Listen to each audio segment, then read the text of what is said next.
బులెటిన్లో మరో breaking news చూస్తున్నాం. బీఆర్ఎస్ బీజేపీ మధ్య లోపాయికారీ ఒప్పందం ఉందన్న తమ వాదన నిజమని కేసీఆర్ కుమార్తె కవిత వ్యాఖ్యలతో రుజువైందని తెలంగాణ రాష్ట్ర మంత్రి శ్రీధర్ బాబు అన్నారు.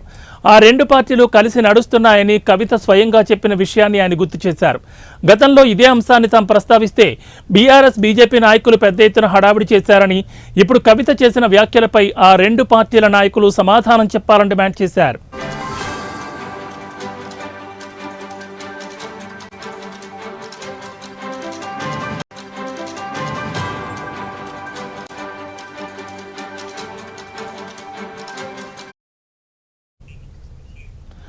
ఇవాళ ఆయన మీడియాతో మాట్లాడుతూ పలు కీలక అంశాలపై స్పందించారు. బీఆర్ఎస్ బీజేపీ కలిసి ముందుకు సాగుతున్నాయని కవిత స్పష్టంగా చెప్పారు. ఆ రెండు పార్టీల మధ్య ఉన్న బంధాన్ని కేసీఆర్ కుమార్తె స్వయంగా బయటపెట్టారన్నారు. దీనిపై ఆ రెండు పార్టీల నేతలు ఏం సమాధానం చెబుతారని శ్రీధర్ బాబు ప్రశ్నించారు.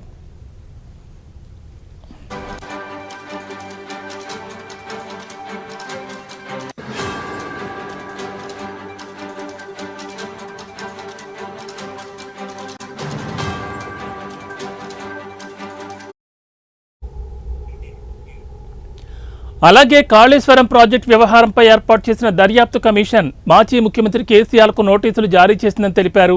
ఇది ఒక స్వతంత్ర దర్యాప్తు కమిషన్ అని, అటువంటి కమిషన్ను రాజకీయ కోణంలో విమర్శించడం ఎంతవరకు సమంజసమని ఆయన ప్రశ్నించారు. కమిషన్ తన పని తాను చేసుకుపోతుందని, దానిపై అనవసర ఆరోపణలు చేయడం సరికాదని హితవు పలికారు.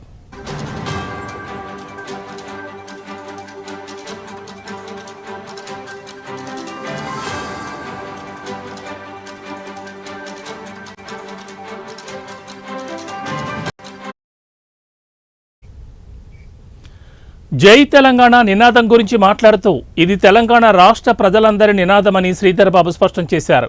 ఈ నినాదంపై ఎవరూ పేటెంట్ హక్కులు తీసుకోలేదని, ఇది కేవలం ఒక పార్టీకి మాత్రమే పరిమితమైన నినాదం కాదని ఆయన తేల్చి చెప్పారు. తెలంగాణ ప్రజల ఆకాంక్షల నుంచి పుట్టిన నినాదమని, దాన్ని సంకుచిత రాజకీయాలకు వాడుకోవద్దని సూచించారు.